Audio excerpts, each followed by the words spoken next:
Hey there friends, welcome back to my channel. My name is Riley and I am the creator and owner behind Pocketful of Posies. It's been a while since my last video, so in today's video I figured I would just catch you up on what I've been up to, what I've been making, and some things I have planned for the coming weeks. So get cozy, grab a snack, a project, a drink, and let's get into it.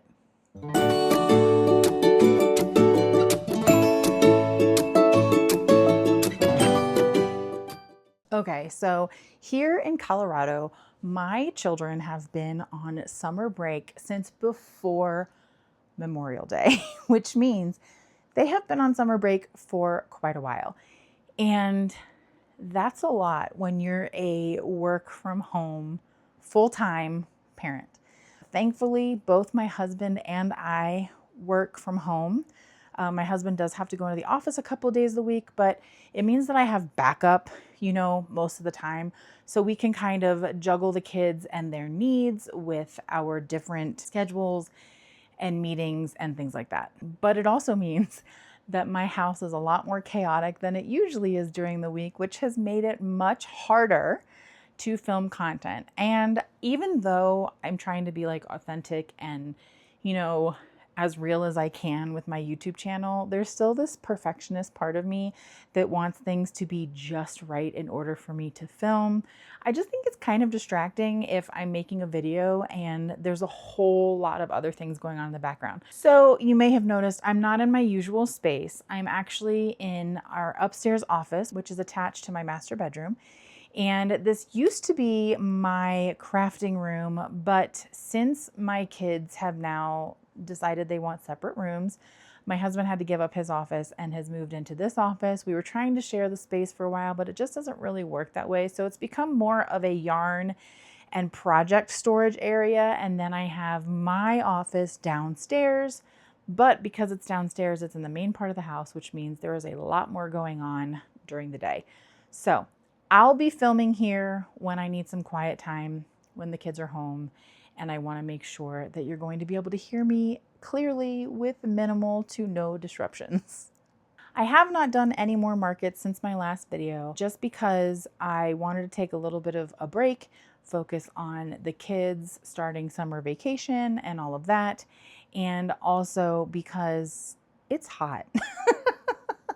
And I wasn't sure, if I wanted to do indoor markets, outdoor markets. I'm working on making sure I have the right equipment for outdoor markets. I do have a tent, but I want to make sure I have the right kind of canopy for it. I thought maybe I would need to buy a new tent, but I think I can just replace the canopy right now. The canopy we have is bright blue. And from what I've seen online from different markets that I've just kind of been looking at, it seems like they require either a branded or a white tent for canopies. So I'm going to work on getting one of those. I think I'd also like some walls on my canopy just to kind of separate my space from other vendors and also provide additional shade from the very bright, very hot Colorado sun. The first thing I wanted to share with you is that since my last video, my pattern for Pinecone, the Pika, has officially released and is available for purchase. Just as a reminder, I am donating a portion of the proceeds of this pattern sale to Rocky Mountain Wild to help fund research and conservation of the pika, not just here in Colorado. I mean, the money will go to, here in Colorado, but pikas are also found in other states as well. So if you love them as much as I have grown to love them, I highly suggest you check out this pattern. It was a lot of fun to make. And if you go check out my posts on Instagram, you can see all the amazing creations from my testers. They did a phenomenal job, and I'm so thankful to them. This pattern was tech edited by the lovely Allie Mackenzie Crafts. So that ensures it is clearly written, easy to understand, and the absolute best that it can be for those of you who would like to make it. And who wouldn't want to make it? Look at him, he's just so cute. I also worked on testing some patterns during the time that I've been away from YouTube. The first of which is this adorable axolotl dragon from my friend Hege of Crafted for Comfort. I absolutely love how this turned out. I think he is so cute. I love the I'm going to move his wing out of the way so you can see better, but I love his little laying down body style. In the pattern, Hege actually has the face facing forward, but I thought that this would look really cute on a shelf with the face turned sideways. So that's how I decided to attach mine. But I just love it. It's so cute. And I love all the details that Hege included. She's such a great pattern designer. And I am in love with this piece. It does look so cute on a bookshelf. I'm going to be gifting this piece to my best friend's son. He has wanted a toothless for a while.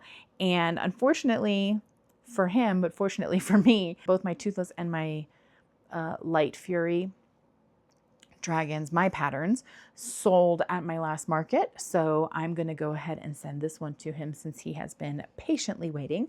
I did this one in Premier Plush and Zaddy Crafts. This red is a really pretty red from Zaddy Crafts. And then the eyes are some eyes that I got from Amazon. The backs of these eyes aren't great. They're kind of the soft, round, kind of clearish back versus the sinker eye backs that you're probably used to seeing. So I did buy replacement backs for these eyes on AliExpress just because I've seen some people say that the ones from Amazon don't hold well and have a tendency to pop off. So they are linked to my Amazon storefront, but I want to preface that with saying that you will probably want to buy replacement backs. These are 25 millimeter. And you can get a bunch of just backs off of AliExpress, which was really nice. So it wasn't a completely wasted purchase from Amazon. The other pattern I tested is this adorable cheetah from my friend Kat, Nocturne Cat Crochets. She is also here on YouTube. And I love this pattern. I really love cheetahs. When I first moved to Colorado, I read We Can Do Hard Things by Glennon Doyle. I love that book. It really resonated with me. And if you've read even just the introduction of it, you will understand why a cheetah is kind of symbolic. And so whenever I see cheetah patterns, I get really excited. And so this is one that I just absolutely had to make. It is so cute. I love the size of it. It actually has a lot of polyfill pieces kind of poking out from when I was doing the embroidery that I need to fix. But this is Asuka, and I will link the pattern for this as well as the Axolotl dragon that I just showed you in the description down below if you want to check them out. But I absolutely love this one so much. And look at these beautiful eyes. These were painted by my friend Britt, Nerdy Girl Crochets, who if you've seen my other videos, you already know I love and use her eyes pretty regularly. And so I was really excited to use these on this because Britt and Kat are friends. So it's like, you know, my friends coming together in one piece. So I'm pretty sure I'm going to hang on to this one just because I think it's so cute and I love it so much. It's just really adorable. I love the size. It was really fun to make. And I love his little floppy little body. It's just so cute. So anyway, check out this pattern as well. This was a really fun make. In addition to doing some pattern testing, I also made some more patterns from my friend Aaron, the Crochet Carpenter. If you're familiar with Aaron and his work, he has a line of patterns called the Stitchkins, which can be made as either plushies or finger puppets. I typically make them as plushies just because with the yarn I use, sometimes the finger tube is a little bit too small to be used as a finger puppet. It really works best, I think, as a finger puppet in Bernat yarn, but I've been using kind of a smaller weight yarn for these. But I love the size of them. I think they're great for markets. Most of his Stitchkins patterns are low or no sew. So I want to show you a few of the ones that I made over the past couple of weeks. The first one is Remy the rat. I have to say, honestly, I've never been super compelled to make a rat pattern. It just never really occurred to me, but I actually love Aaron's Remy the rat pattern. I think it's so cute. I have a mouse pattern. Obviously a rat is longer and has like a longer snout. And I've liked making mice in the past, but I don't know, maybe it's like the stigma of rats. I know they're intelligent and sweet pets. I've just never really been sure if it's like something people would want to buy, but I think for the size and what I will be pricing this at when I do bring it to a market, I think it's going to be a really great make. And honestly, it's adorable. Who wouldn't want it? I just love the little pink details. The next one I made, similar to Remy, is this little possum. Also absolutely adorable.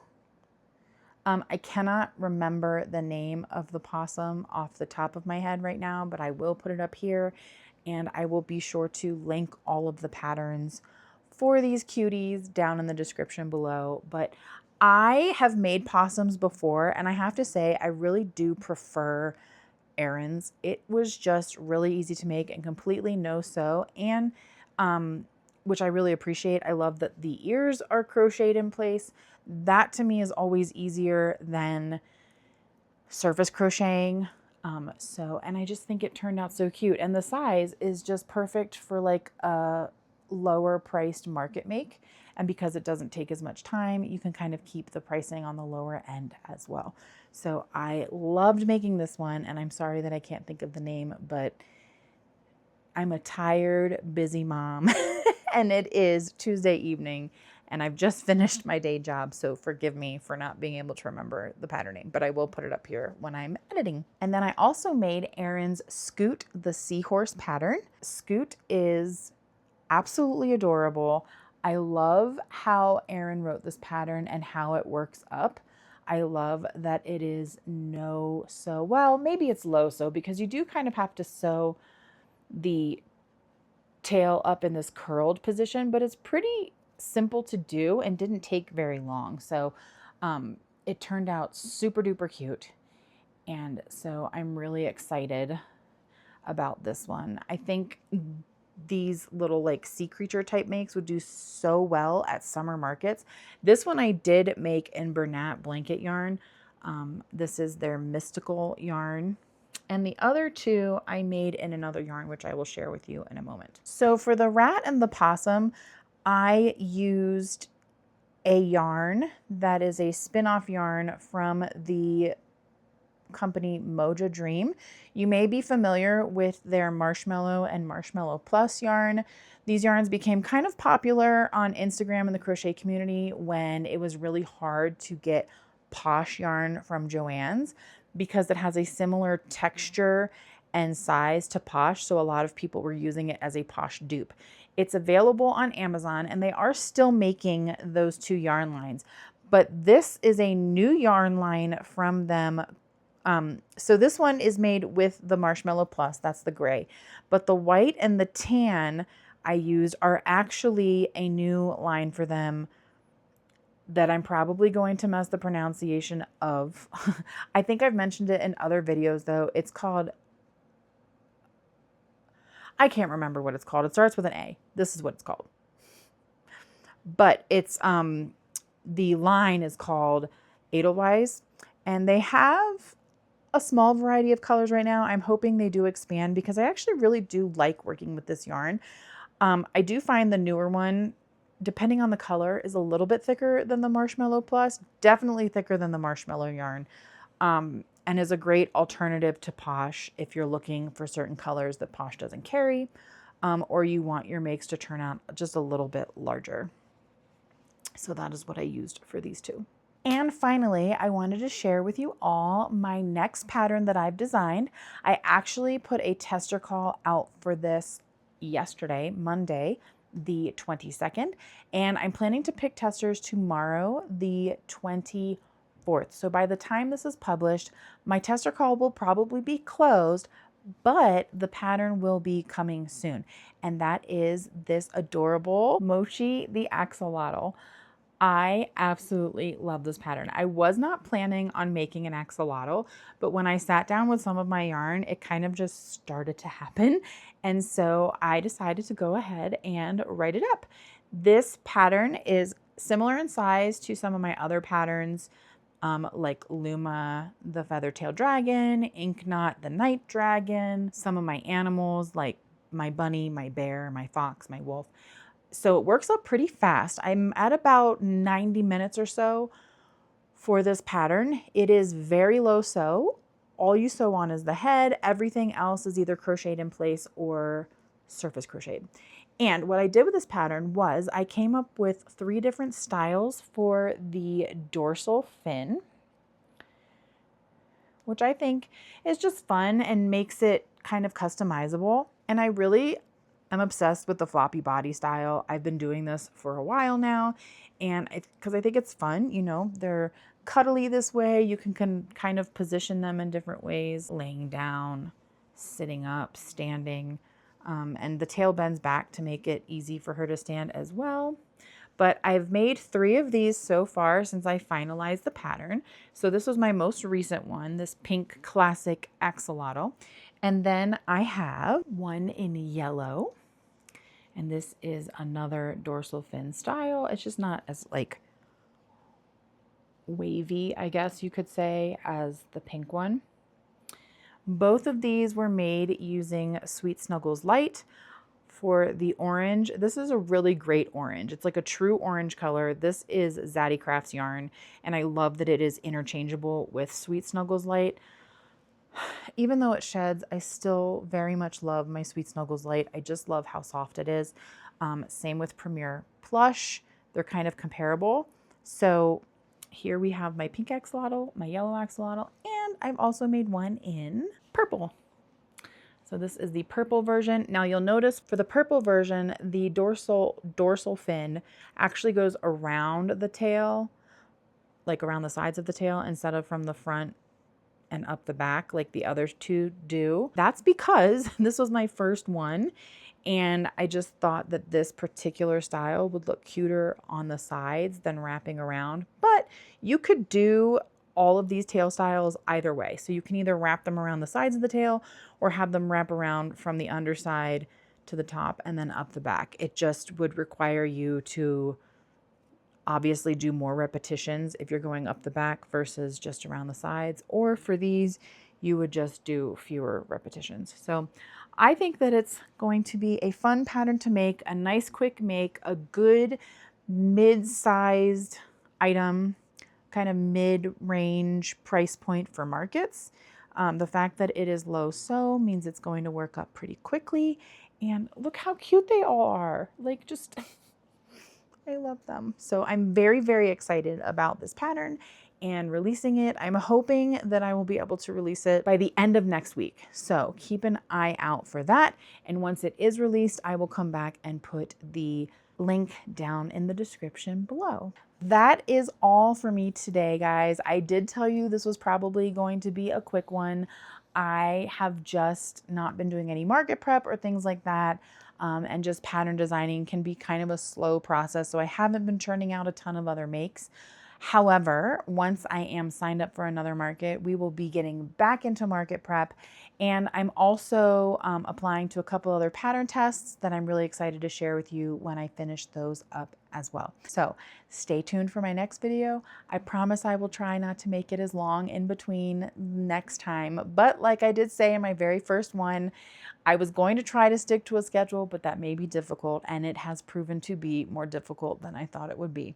But that's life. Thank you for sticking around. If you enjoyed this video, make sure you give it a like, leave a comment, say hi, let me know what you're up to. Let me know if you have any tips for summer markets, since I haven't officially done one, specifically outdoor markets, because that's what I think I'm most nervous about. Make sure, if you're not already and you enjoy crochet business, small business content and things like that, that you give me a follow and turn on the bell notification so that when I do sporadically upload a video, you will be the first to know.